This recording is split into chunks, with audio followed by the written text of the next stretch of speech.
सबसे ज्यादा विदेशी कर्ज लेने वाले प्रधानमंत्री। क्या मोदी जी ने डुबा दिया है देश? असलियत आज इस वीडियो में आपको मालूम पड़ेगी। दोस्तों, आजकल हर जगह केवल विदेशी कर्ज की ही बातें हो रही हैं। जब से श्रीलंका में आर्थिक संकट आया है, पूरा देश बस यही जानकारी जुटाने में लगा हुआ है कि भारत पर विदेशी कर्ज कितना है। कहीं भारत भी इसी तरह आर्थिक संकट में ना आ जाए। जब जनता में यह खबर फैली कि भारत पर कुल 620.7 अरब डॉलर का कर्ज है, तो भारतीयों ने भी इस पर प्रतिक्रिया देना शुरू कर दिया। ये प्रतिक्रियाएं अभी थमी नहीं हैं, लेकिन क्या आपने ये जानने की कोशिश की कि आज तक किस प्रधानमंत्री ने अपने कार्यकाल में कितना कर्ज दिया? भारत को सबसे ज्यादा किसने कर्ज में डुबोया? क्या प्रधानमंत्री नरेंद्र मोदी है जिनके कार्यकाल में सबसे ज्यादा विदेशी कर्ज दिया गया है? और अंत तक रुकिएगा दोस्तों, क्योंकि अंत में हम आपको बताएंगे कि सरकार की 1 रुपए की इनकम में कर्ज कितने पैसे का है। ये बड़ा ही दिलचस्प पहलू हमने आपको बताया है। इसे समझने के लिए वीडियो अंत तक देखना होगा आपको। चलिए शुरुआत करते हैं ऐसे प्रधानमंत्रियों से जिनका कार्यकाल 1 साल भी नहीं रहा। उन्होंने कुछ ही महीनों में कितना कर्ज ले डाला। सबसे कम कार्यकाल था चौधरी चरण सिंह का। ये जुलाई 1979 से जनवरी 1980 तक प्रधानमंत्री रहे। केवल 6 महीने यानी 170 दिन। जब इन्होंने प्रधानमंत्री पद संभाला तब देश पर कुल विदेशी कर्ज 18.19 बिलियन डॉलर था और इनके कार्यकाल समाप्त होने तक ये कर्ज 20.53 बिलियन डॉलर हो गया था। यानी इन्होंने कुल 2.53 बिलियन डॉलर का कर्ज लिया था। यह आंकड़ा हमने केवल आपको एक अंदाजा लगाने के लिए बताया है कि मात्र 6 महीने में जब इतना कर्ज लिया गया तो लंबे समय तक प्रधानमंत्री पद पर रहने वालों से आप कितना कर्ज एक्सपेक्ट करते हैं। चलिए अब आपको शुरू से समझाते हैं, मगर उससे पहले कमेंट में लिख डालिए कि आपको क्या लगता है किसने सबसे ज्यादा कर्ज लिया होगा, ताकि वीडियो के अंत में आपको मालूम हो सके कि आपकी सोच सही है या गलत। दोस्तों, भारत के पहले 4 प्रधानमंत्रियों ने कितना विदेशी कर्ज लिया, इसके बारे में जो आंकड़े हैं वो हर जगह अलग अलग है। इसलिए हम भारत की 5वीं प्रधानमंत्री इंदिरा गांधी से शुरुआत कर देते हैं। वो 1966 में 1966 में प्रधानमंत्री बनी थी और 1977 तक 1977 तक प्रधानमंत्री रही। इस दौरान उन्होंने कुल 7 बिलियन डॉलर का कर्ज लिया था, यानी लगभग 2130 करोड़। इसके बाद मार्च 1977 से जुलाई 1979 तक प्रधानमंत्री पद पर कार्यरत थे मोरारजी देसाई। जब उन्होंने मंत्री पद संभाला, प्रधानमंत्री पद, तो भारत पर कुल विदेशी कर्ज 15.41 बिलियन डॉलर था, जो 1979 यानी कि 1979 तक बढ़कर 18.19 बिलियन डॉलर हो गया। यानी अपने लगभग 2 साल के कार्यकाल में उन्होंने 2.68 बिलियन डॉलर का कर्ज लिया। मतलब उन्होंने इस मामले में इंदिरा गांधी को भी पीछे छोड़ दिया। अरे भाई जरा रुकिए, इंदिरा गांधी को कहाँ पीछे छोड़ा उन्होंने? इसके बाद यानी कि जब ये इन्होंने पद छोड़ा अपना, तो उसके बाद इंदिरा जी फिर से प्रधानमंत्री बनी। 1980 से 1984 तक वो प्रधानमंत्री पद पर रही। 1980 में विदेशी कर्ज था 20.53 बिलियन डॉलर, लेकिन 1984 में कर्ज हो गया 32.76 बिलियन डॉलर, यानी लगभग 12 मिलियन डॉलर की बढ़ोतरी हुई थी विदेशी कर्ज की भारत पर इंदिरा गांधी जी के लास्ट जो उनका जो टेन्योर था उस दौरान। इनकी मौत के बाद अक्टूबर 1984 में प्रधानमंत्री पद पर आए राजीव गांधी, जो दिसंबर 1989 तक 1989 तक प्रधानमंत्री पद पर रहे। इन्होंने तो कर्ज लेने में पिछले प्रधानमंत्रियों को भी माफ कर दिया। जब ये प्रधानमंत्री पद पर आए तो भारत पर कुल विदेशी कर्ज था 32.76 बिलियन डॉलर, जो 1984 में बढ़कर 80.72 बिलियन डॉलर हो गया था। यानी इन्होंने दोगुने से भी ज्यादा विदेशी कर्ज ले डाला। इन्होंने लगभग 48 बिलियन डॉलर का विदेशी कर्ज दिया।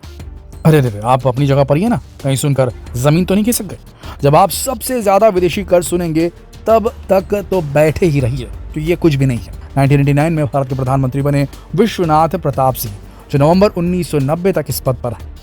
1989 में विदेशी कर्ज था 80.72 बिलियन डॉलर 1989 में, जो नवंबर 1990 तक बढ़कर 83.6 बिलियन डॉलर हो गया।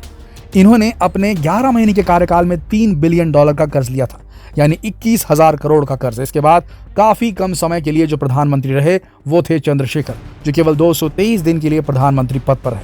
इन्होंने केवल 223 दिन में 1.25 बिलियन डॉलर का विदेशी कर्ज लिया था, यानी 8,750 करोड़। इनके बाद प्रधानमंत्री पद को संभाला पीवी नरसिम्हा राव ने। यह जून 1991 से मई 1996 तक प्रधानमंत्री पद पर रहे।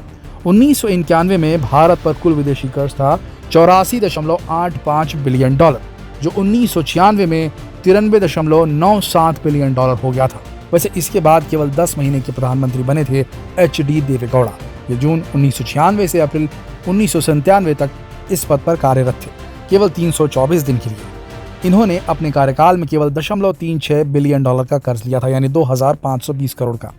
इनके बाद केवल 11 माह के लिए प्रधानमंत्री पद पर कार्यरत थे इंद्र कुमार गुजराल, अप्रैल 1997 से मार्च 1998 तक, केवल 332 दिन के लिए। लेकिन कर्ज के मामले में इन्होंने लंबी छलांग मारी। इन्होंने केवल 332 दिनों में 4.24 बिलियन डॉलर का कर्ज लिया था, यानी 26,890 करोड़ का विदेशी कर्ज। इसके बाद अगले 6 साल के लिए अटल बिहारी वाजपेयी जी प्रधानमंत्री बने। वैसे तो अटल जी 1996 में भी 16 दिनों के प्रधानमंत्री बने थे, लेकिन ये समय बहुत कम था।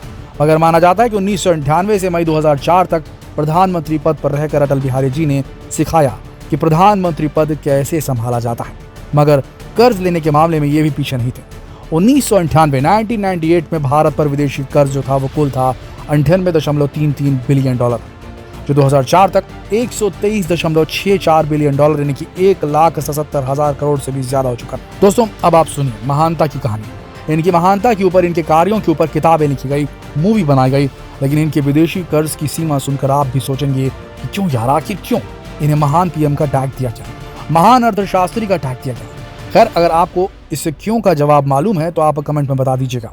दोस्तों मई 2004 में प्रधानमंत्री पद पर आए डॉक्टर मनमोहन सिंह। उस समय भारत पर विदेशी कर्ज था 123.64 बिलियन डॉलर।